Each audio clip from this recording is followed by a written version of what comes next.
जेहि विधि राखे राम तेहि विधि रहिए। जय श्री राम। प्रणाम श्रोतागण। रामचरितमानस का बाल कांड। जब भगवान राम ने धनुष तोड़ दिया तो वहां पर तभी परशुराम जी आ गए और भरी सभा में सभी राजा उन्हें देखकर दंडवत प्रणाम करते हैं और भयभीत हो जाते हैं। चौपाई 268।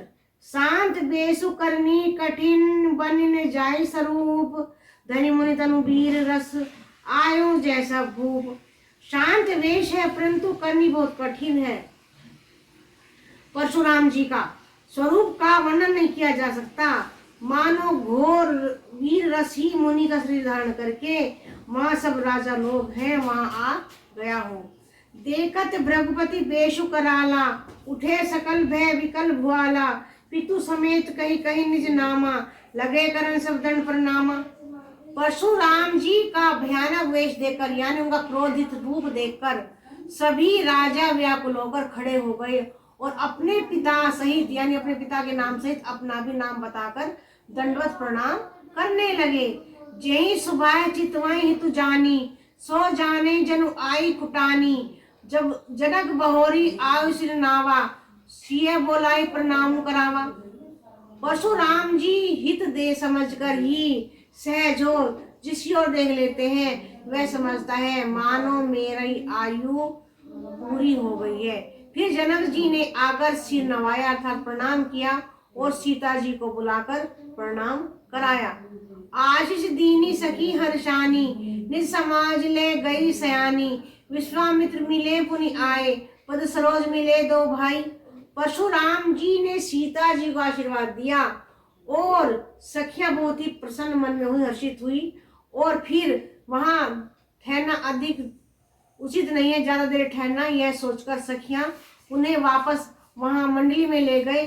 फिर विश्वामित्र जी ने आकर उन दोनों भाइयों को उनके चरण कमलों पर गिराया अर्थात राम और लक्ष्मण जी को परशुराम जी के चरणों पर गिरा दिया।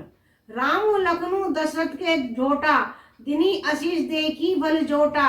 राम चितई रहे थकी लोचन, रूप अपार माद मदमोचन। विश्वामित्र जी ने कहा ये राम और लक्ष्मण दशरथ के पुत्र हैं। उनकी सुंदर जोड़ी देखकर परशुराम जी ने आशीर्वाद दिया और कामदेव के मद को छुड़ाने वाले श्री रामचंद्र जी के मुख को देखकर मैं चकित होकर यानी एक टक उनको देखते ही रह गए। बोल सियावर रामचंद्र की जय। चौपाई 269। बहुरी विलोकी विदेशन, कहूँ कहा अति भीर। पूछत जानी अजान जिमी, व्यापे को शरीर।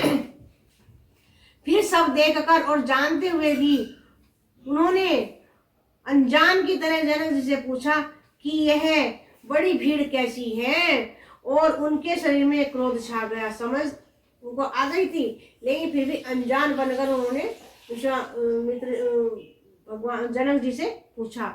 समाचार कही जनक सुनाए, जेहि कारण मही सब आए। सुनत बचन फिर अनत निहारी, देखे चापखंड मही डारी।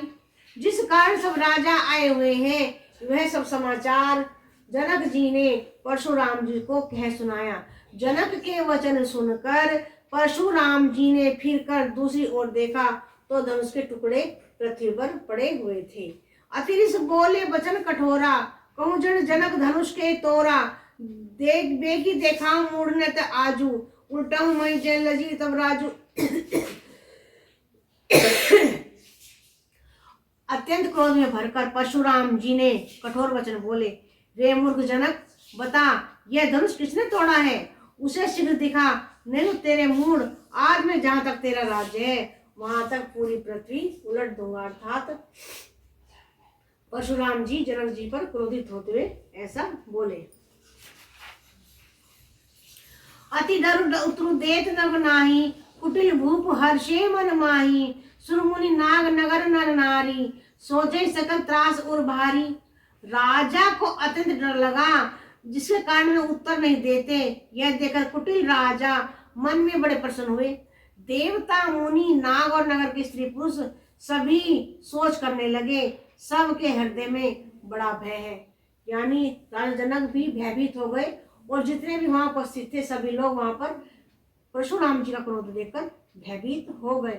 मन पछताती सिए महतारी, विधि अब समरी बात बिगारी, भृगुपति का स्वभाव मोहित सीता, अरद निमेष कलब सम सीता। सीता जी की माता सुनैना जी मन में पछता रही है कि हाय, विधाता ने अब बनी बनाई बात बिगाड़ दी है।